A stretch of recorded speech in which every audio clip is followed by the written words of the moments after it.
Mas vamos aproveitar o Igor Nascimento, nosso advogado e também comentarista, advogada e presidente da Comissão do Ministro da OAB Santos, Luciana Blanco, e o senhor do Brasil Export, o Fabrício Julião, a quem eu me dirijo agora. Quero te ouvir sobre esta conversa do Tarcísio, objetivamente, sobre a desestatização do Porto de Santos. Né? E realmente o presidente Lula me deu uma sinalização que eu particularmente já não esperava, mas achei muito positiva. Quer dizer que o debate está aberto, pelo menos em termos retóricos ou políticos, a discussão não foi encerrada.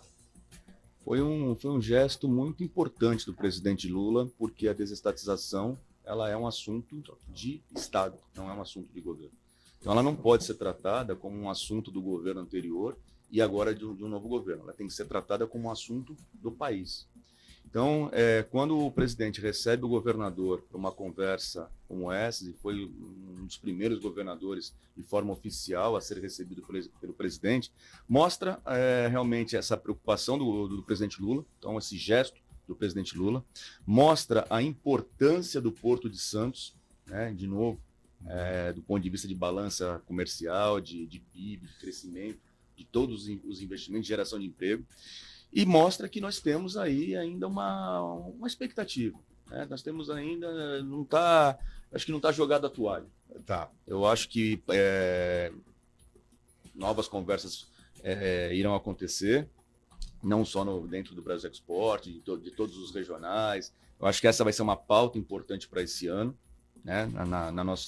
na nossa estrutura, e acho que é uma pauta que pode ser realmente adaptada. Não precisa também ser 100% como estava sendo tratada no governo anterior. Até porque no governo anterior, eu mesmo aqui falei que era uma pauta importante, porém, não podia ter a velocidade que o governo anterior estava querendo dar, porque é uma pauta que envolve emprego, envolve o futuro do Porto de Santos, envolve todo um crescimento da região e do Brasil. Então, é importante desestatizar? É importante desestatizar. A gente estava falando, a doutora Luciana estava falando sobre governança. Hoje é o grande problema, quando você fala de desestatização, governança ela é parte mais do que importante. Você tem hoje uma SPA batendo lucro, recordes, dando lucro, com gestores super competentes. Qual é o grande problema? A estrutura, a governança. Você vai fazer uma licitação de uma caneta, você tem que fazer licitação de não sei do que, você tem uma estrutura que na iniciativa privada, você tem a agilidade da iniciativa privada. Quando isso você leva para a questão do Porto de Santos como um todo, você vai trazer crescimento, você vai trazer geração de emprego, você vai trazer novos recordes, você vai trazer ainda mais um aumento da lucratividade. Então esse assunto precisa ser tratado, sim, precisa ser tratado com calma, e eu acho que nós começamos bem o ano, por conta dessa sinalização do presidente Lula ao governador Tarcísio. Só uma parte, agora eu vou passar para o Igor, agora na questão dos acessos do Porto, para o Igor também fazer sua colocação e questionamento ao Julião, que fica muito claro aí que o ministro Márcio França, até antes de assumir, o nome dele já estava muito forte no segmento, e ele entrou realmente como um grande fomentador do diálogo. E esse diálogo está avançando efetivamente em termos de se rever alguns conceitos. Só rapidamente concordo com você em número de gênero e grau, não havia tempo hábil para se medir num setor estratégico tão importante como o Porto de Santos a desestatização, mas que o mote principal foi falado no Brasil Export, até pelo secretário Mário Povia, era a agilidade. Hoje nós temos o quê? Tivemos problemas na empresa listada da dragagem, ficamos sem dragagem. Nós temos problemas na perimetral, que está dificultando e interferindo no resultado de alguns terminais importantes da Baixada. Você não tem agilidade para resolver esses problemas, a dano do próprio segmento e da balança comercial brasileira, ou seja, da região como um todo. Só isso que eu queria colocar, o Igor. E aí? Bom, vamos lá. Primeiro, o que o próprio Fabrício Julião comentou, aquela questão da burocracia, que a gente sabe que tem com o poder público, sempre tem essa burocracia, essa obrigação legal a ser seguida, e com a iniciativa privada não. Agora, a questão do planejamento, eu acho de suma importância. Eu vou explicar o porquê. Sabemos que o período do mandato, né, a duração do mandato, os 4 anos, são ínfimos para qualquer gestor público. Qualquer político que se candidata, governador, prefeito, presidente, 4 anos é impossível ele criar uma agenda de planejamento extensa. A gente sabe que a iniciativa privada, por exemplo, vai pegar as empresas que estão explorando hoje os terminais, o volume de dinheiro, o volume de obra necessária, tal, é um planejamento para 10, 15 anos, quando 20, 30 é o normal. Então, se nós pararmos para pensar isso voltado para o poder público, quantas gestões, quantos mandatos não representaria, quantas mudanças de ideias, porque sai o candidato A, entra o candidato B e vem com novas ideias e tal, isso daí para a iniciativa privada acaba sendo uma insegurança absurda. E ninguém vai querer investir um caminhão de dinheiro, um mundo de dinheiro num local que daqui a 4 anos, daqui a 8 anos entra um outro político com uma nova visão, com uma outra visão, única e exclusivamente política e não funcional, e começa a mudar a regra do jogo. Então isso causando essa insegurança. Digo mais até, essas concessões, esses arrendamentos da área portuária que muitas vezes não eram explorados pelo poder público em sua totalidade.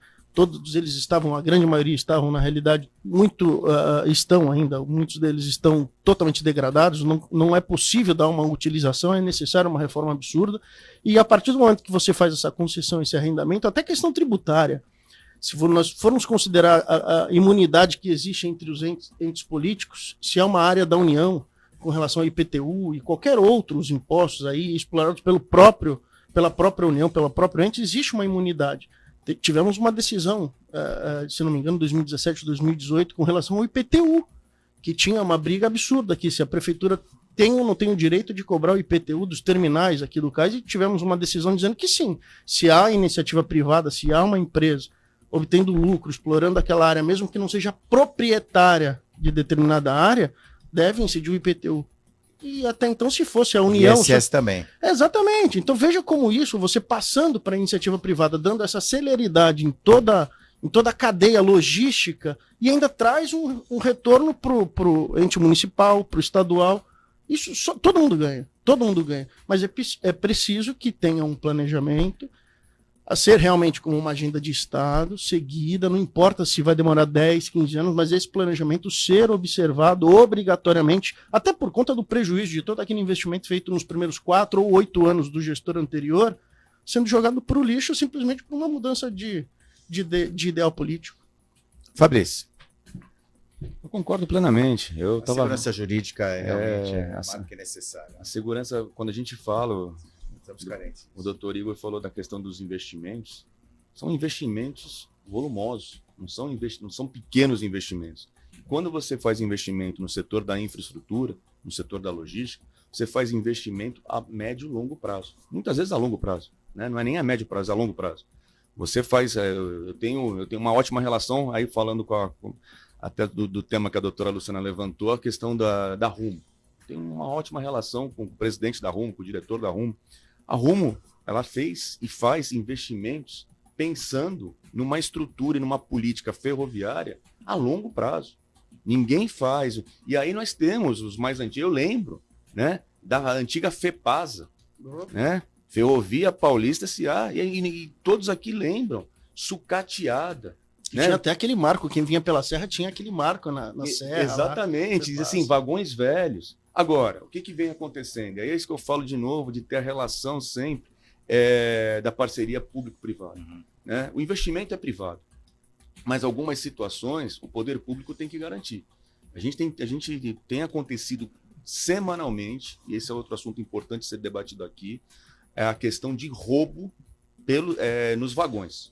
Quando o trem desce, passando ali pela região de Cubatão, exato, tem tido semanalmente problemas de roubo. E não só roubo, né? Estão descarrilhando o trem, exatamente, descarrilhando, olha o prejuízo então, que é, não é só a carga. Aí não é uma questão de segurança jurídica, é de segurança pura, né? E isso precisa ser tratado também, porque não basta a iniciativa privada fazer os seus investimentos. Agora mesmo, a Rumo conseguiu um investimento do BNDES para poder ampliar a sua malha, para poder ampliar toda a sua rede e chegar e ter problemas como esse, que aí o poder público precisa fazer a sua parte. Poder público que eu digo, Estado, municípios, né, todos os atores envolvidos. Perfeito. Vou passar para agora a doutora Luciana Branco, numa área que ela tem muita familiaridade, que ela atua até por conta de integrar o Conselho Municipal do Meio Ambiente, a tua especialidade é o meio ambiente. Então, estou pensando na quarta pista. E você também tem uma interlocução pelas tuas atividades profissionais e institucionais com a concessionária, que é a Ecovias, que está diretamente envolvida. Aliás, o ministro Tarcísio, quando veio aqui, nesse microfone, como candidato, ele ficou nessa mesma cadeira que está o Igor Nascimento. Olha só que luxo, hein? Olha só. Ele disse o seguinte: